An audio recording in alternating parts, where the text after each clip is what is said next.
Hello, I'm Jonathan. I will tell you something about Softbound in a couple of minutes. Bedi Tresor will tell you something about CETS.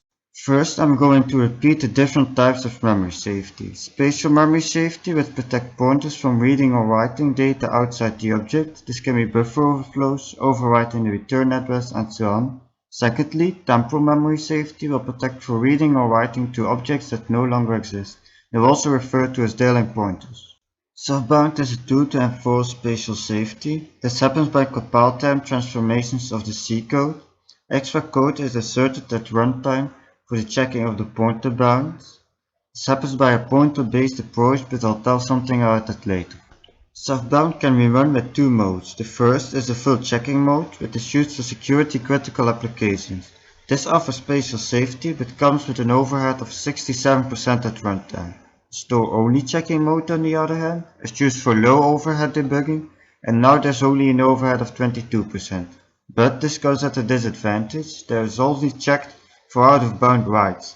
This can, however, stop most security vulnerabilities, since they require at least one write operation. I'm now going to explain some other terms. The first is sub-object overflow. Like it can be seen in the example, this means that a buffer that is part of another object will be overflowed. Another term is the object-based approach. This means that all allocated regions are tracked in a different data structure. These map any locations inside the region to the bounds of the object. For the pointer manipulations, it is checked that they are still within these bounds. This information is tracked per object, so every pointer to the object shares the same bound information. The advantages of the object-based approach are that the memory layout of the objects are unchanged, which improves the source and binary compatibility. Secondly, all memory heap allocations update the object lookup data structure, which allows every valid pointer to be mapped to an object. Now for the disadvantages. They require special out-of-bounds proxies. Secondly, the object lookup is a range lookup. This means that the pointer in the object must correctly map to the object's bound information. The last disadvantage is that all the implementations are incomplete, which means there is no guarantee that all spatial violations will be detected. Pointer-based approach will track base and bound information with each pointer instead of the object.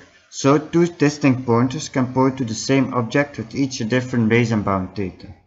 The advantage over the object-based approach is that complete spatial safety can be enforced. The disadvantages are, however, that checking this for each pointer leads to runtime overhead and the memory layout is changed. Now I will show with a few examples of changes Softbound makes to the code to achieve spatial safety. In the examples is the black code the original provided by the programmer, the red code is added by Softbound. The first change is the pointer dereference check. To do this, a check method is created to validate if the pointer is valid within the base and bound values. This method is then called every time before a pointer value is used. In these two examples, it can be seen that when creating a pointer, extra code will be added to also create base and bound information of that pointer. In the first example, it can be seen that for a pointer arithmetic code is added for the creation of base and bound data. The second example shows this also happens when a value is assigned to the pointer. Structure field access is a combination of the previously discussed techniques. So first, the base and bound information will be calculated for newly created pointers as well as for pointer arithmetics and assignments. These last two are still allowed to go out of bounds at the assignment of the pointer value, because afterwards the pointer dereference check will check if the value is valid or not. Softbound now onto pointer bounds when a pointer to a field in a struct is used. On this way, sub-object overflows are prevented. However, this cannot be always used. For example, when a program attempts to operate on 3 consecutive fields of the same type, or a pointer to an item of an array is referenced, since this is sometimes used to indicate a subset, both cases will generate false positives. The previous transformations only handled pointers as values that can be mapped to registers, but as pointers must also be stored and retrieved from the memory, a table structure is added to map the addresses of the pointer in the memory to the corresponding base and bound information. So Softbound also adds a table lookup when a pointer value is used and insert a table entry for every store of a pointer. This affects only the operations of pointers, the one on non-pointer values are unaffected. When pointers are passed as an argument to a function, the base and bound information of that pointer must be known within this function. To make this possible, the function calls are rewritten so this data is also added in a call. The name of the function is also appended with a unique softbound identifier. On this way it is known that the function is modified. Functions that return a pointer are modified to return the tree value. From the comparison to related approaches, it can be seen that object-based approaches generate higher overhead than a softbound solution. This overhead is on average 12, 24, or 7 times higher, depending on the use compiler. And I will discuss with you the second part of the presentation, CETS, Compiler Enforced Temporal Safety for C. CETS, or Compiler Enforced Temporal Safety, is a technique that is used to detect vulnerabilities in C code. It consists of compile time transformations for detecting temporal safety errors. When saying temporal safety errors, we're talking about dangling pointers, double free operations, and invalid free operations. These are all vulnerabilities and errors that may be used for use after free attacks. Before talking about CETS in more details, we first discuss techniques used to detect temporal safety errors. Temporal checking. Temporal checking helps checking if a memory location is allocated at a certain time or not, and prevents wrong deallocation or wrong usage of the memory allocation. There are two types of temporal checking: location-based and identifier-based temporal checking. Location-based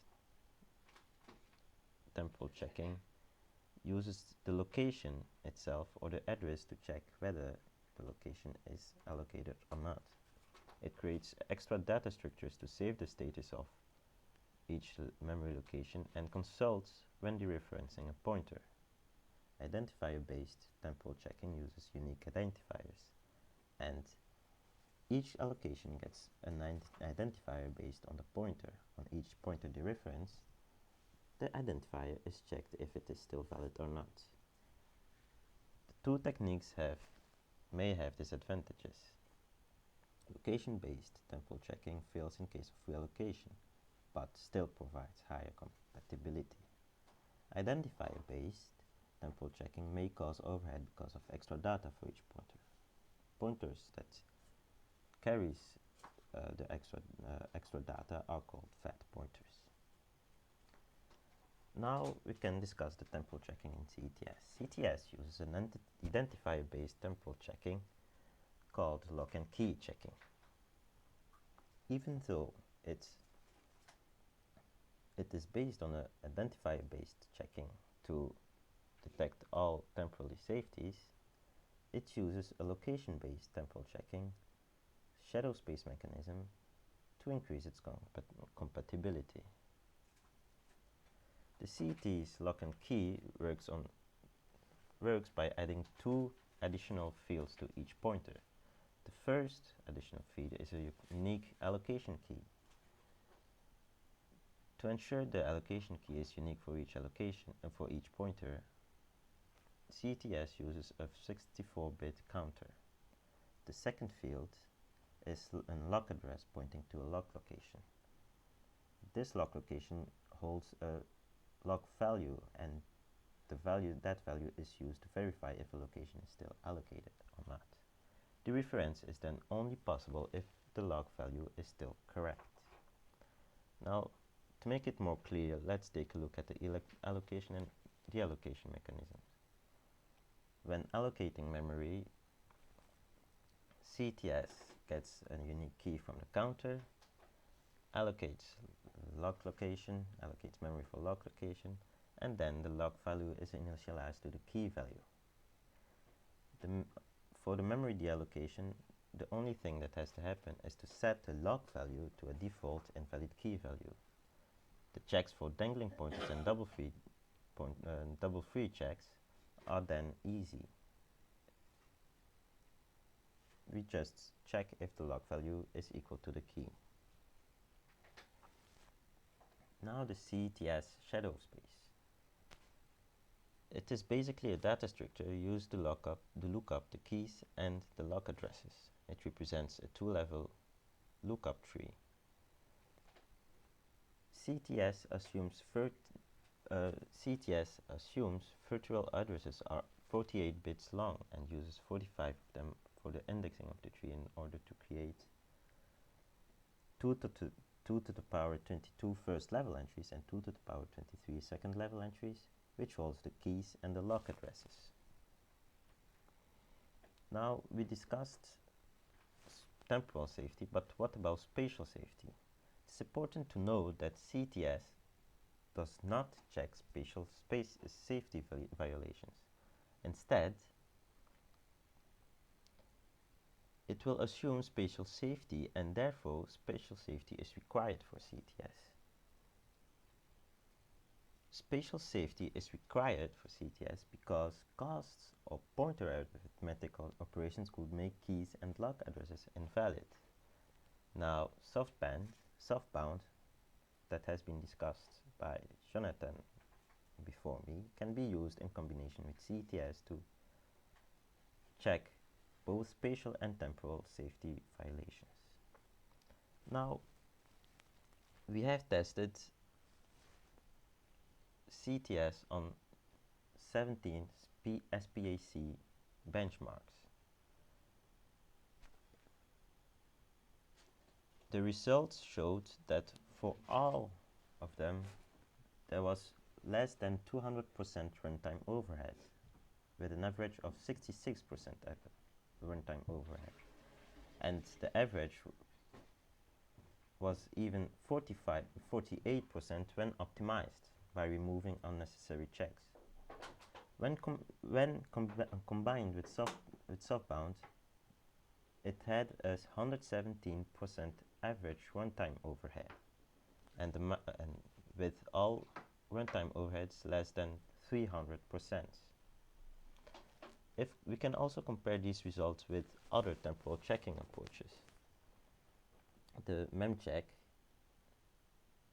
as you can see, the most of them, the memcheck and the GNK and SafeC, have more than 10,000% runtime overhead. The PNF and MSCC are a bit lower, but still higher than the CESD. We can conclude that CESD we have discussed is a technique to detect temporary safety errors at runtime and has many advantages. He uses no fat pointers or doesn't change the memory layout. It is highly compatible, and it injects code at compile time. It also detects all temporary safety errors and can detect all spatial safety violations with Softbound. All this with a low runtime overhead. This makes CESD a very good tool that can be used during development.